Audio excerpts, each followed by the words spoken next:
Hey guys, welcome to my YouTube channel, Sissy Lala's Crafting Loft. It is me, Michelle, again, and right now we are going to be going over vinyl. You hear a lot of acronyms and numbers thrown out when people are talking about vinyl. And when you're new, it is very, very confusing what vinyl should be used for what project. Sorry about that. I had a brain fart. So I'm going to go over that right now. So you will hear 651 used a lot, and that is an adhesive vinyl. So if you look, here is part of a sheet of 651, and on the back it literally says Oracle. Sorry, it's upside down. Oracle 651. Oracle is the brand, and 651 is the type, the subtype, I guess, of what it would be for the coating on it. So Oracle 651 is a permanent outdoor glossy vinyl. It's good for cups, mugs, tumblers, any type of decals. You can use it on canvases, but you need to treat the canvas first. I have used 651 on clipboards, on journals, on wooden frames, on just sheets of wood itself. Let's see, I made some snowmen on glass bulbs, and I've used it on that as well. So you can use it on just about anything. It is a permanent vinyl, and it does need to cure. We will go over curing process later on, but you can cut it into pretty much anything. These are Christmas things that I had left over. You can do different shapes, different sizes, and whatnot, and it creates a very clean, streamlined cut. If your vinyl does not say have the gritting and say 651 on the back, the easiest way is to take your weeding tool and take your vinyl, and I'm going to just slightly lift it up, and you can see it's sticky. Okay, so that is how you see whether or not it is vinyl, other than the fact it has a paper backing. Okay, I don't personally use 631, which it is also an adhesive vinyl, but it is supposed to be a temporary removable vinyl. It is indoor. It's a matte vinyl. It doesn't have the high gloss finish that the 651 has.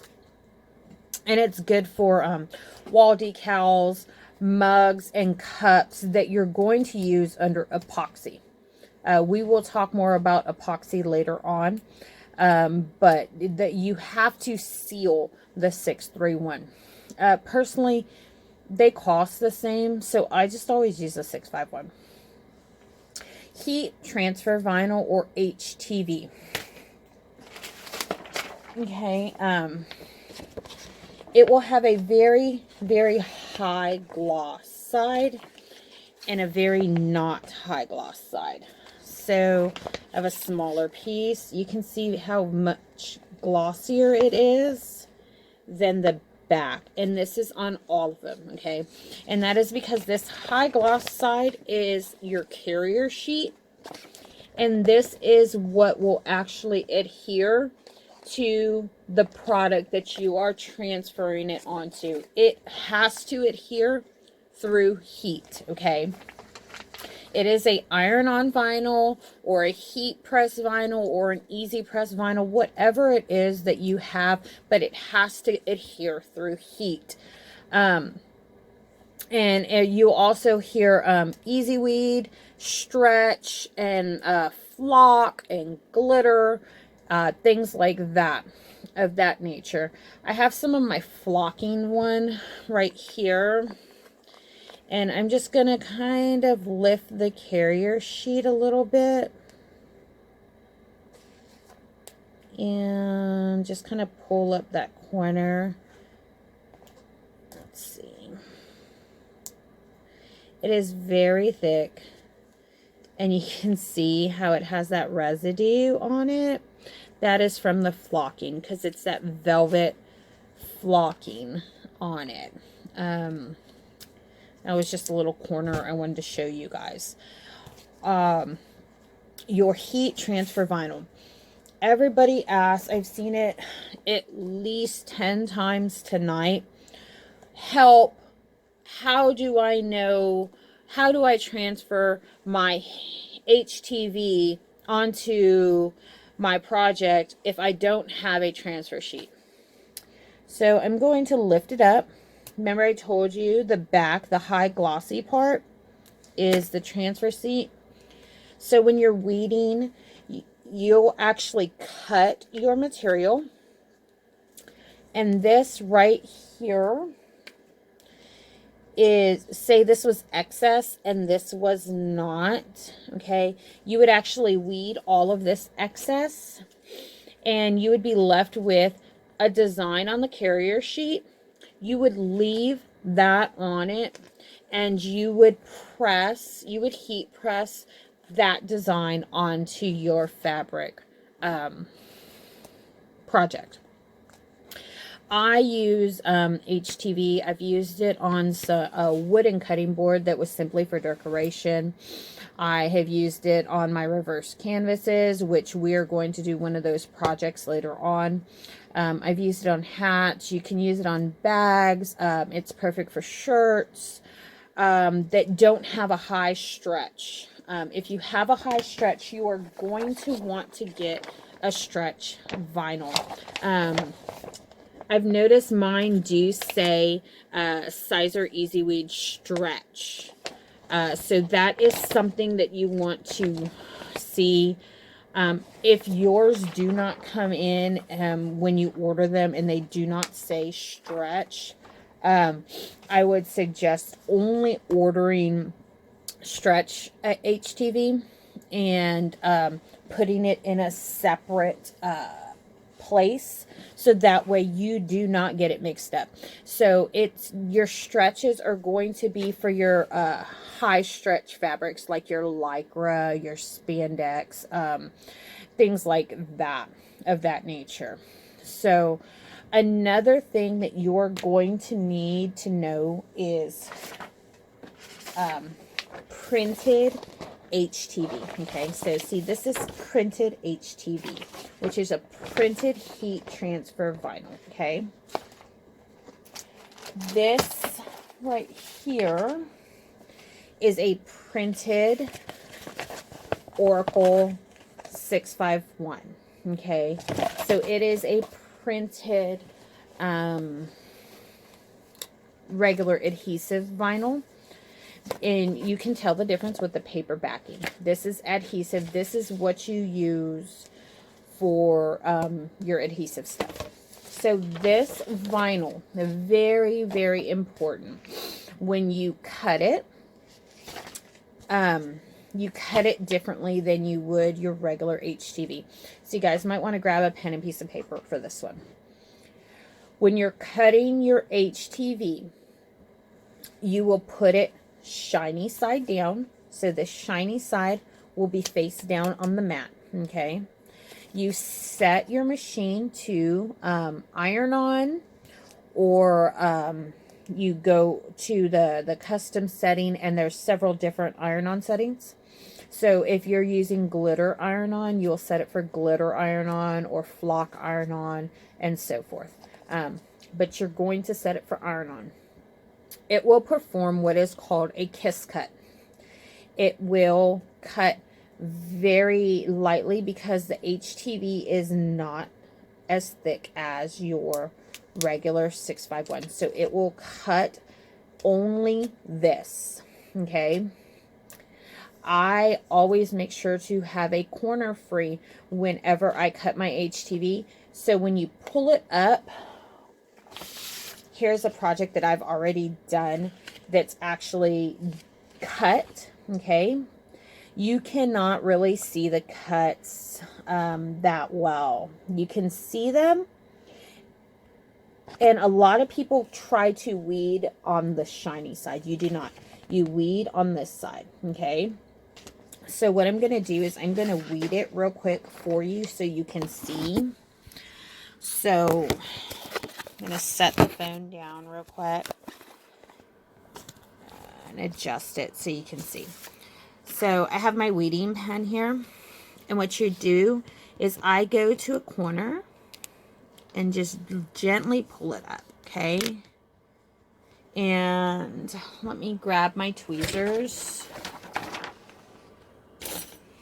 My little beading tweezers that I told you I love so much. I put my finger on the corner until I can pull a significant amount up to where I can grab it within my fingertips, okay? And I literally just use my fingers to hold it down while I'm pulling it up, okay? Very simple. This stuff is so easy to weed, okay? You're literally going to do that the entire project, okay? You have to mirror your iron-on when you cut it. When you're setting it on your mat, before you hit cut, you have to turn your mirror function on, because it has to cut it backwards. And I will show you why in a second, as soon as I get all of this stuff off. It seems like you waste a lot, but it really doesn't. So after that, you see how simple this was? This is why you mirror it, okay? Because this part right here is the non-sticky side of the carrier sheet.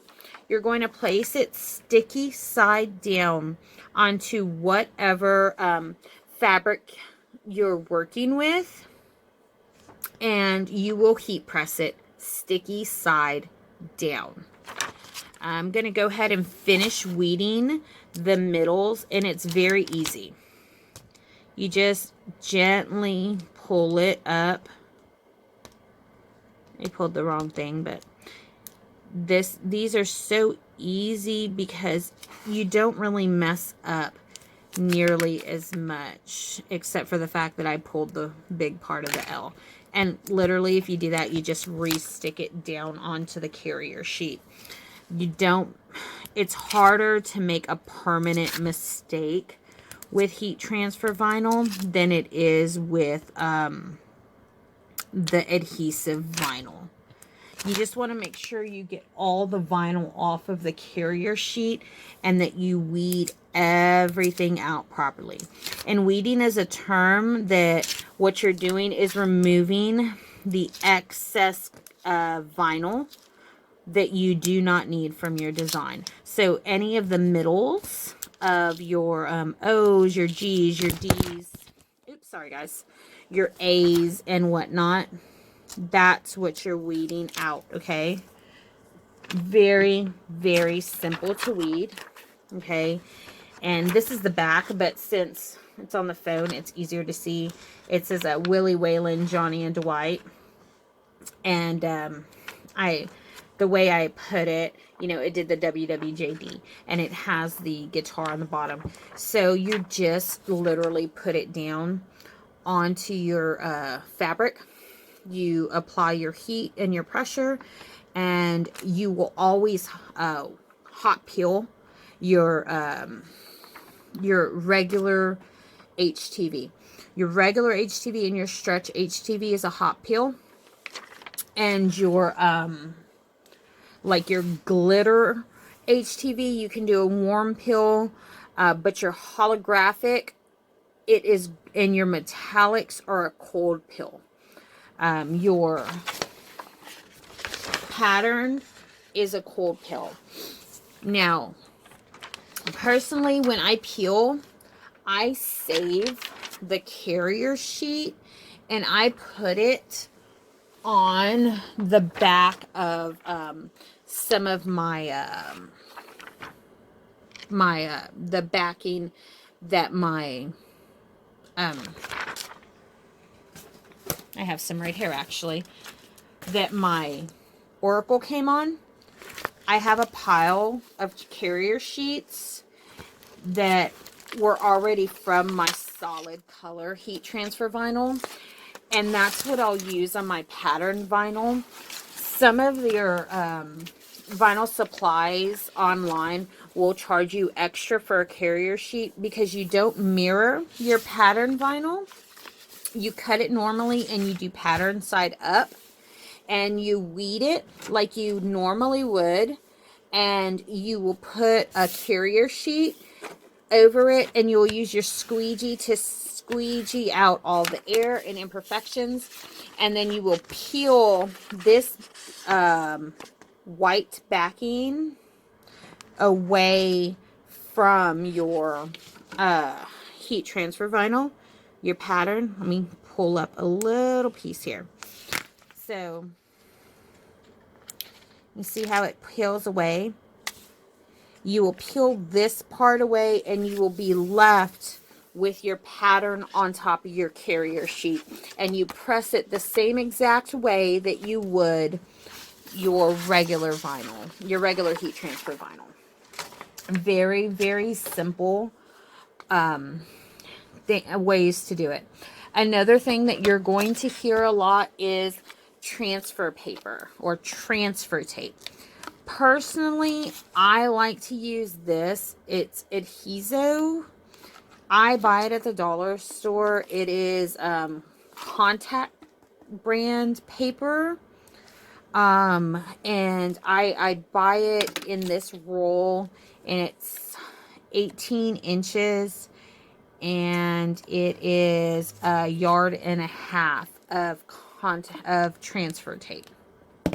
I personally do not like the Cricut brand. I believe it is too sticky. So how you use the transfer tape, I have some that's already cut over here. You're going to pull it off. I just bend a corner because I'm lazy and just pull. Okay, this is trash. And then I set it on top of my design. It doesn't have to be perfect. And I take my squeegee and do 1, 2, and then I will do 1, 2, and then 1, 2 on my design, okay? Do it about, and you apply a good amount of pressure, and it peels right up. I have a lot of people that say they just cannot get it to peel, and they don't know why. I'm wondering if they're not applying a lot of pressure. And this is just a random notebook that I have that has a blank inside backing. I'm going to show you. So you have your design, and you set it on top of whatever material it is that you're using, and you will literally just re-bray it, okay? You will re-apply pressure to it. It's not even. I wasn't trying to make it even. And then you always are going to peel at an angle. No matter what it is you're doing, you never want to peel like just randomly. You're always going to peel at an angle. And it literally just peels right off. Okay? So you always peel at an angle, and you always hold it taut. And you can reuse this if you want. You can stick it back onto its original backing and reuse it. But there's the design. Nice and pretty. And, you know, there's no bubbling on it. Very, very simple. And that is the contact paper from the dollar store. That is all I use. Except for at times I might use some masking tape. Or if I'm not able to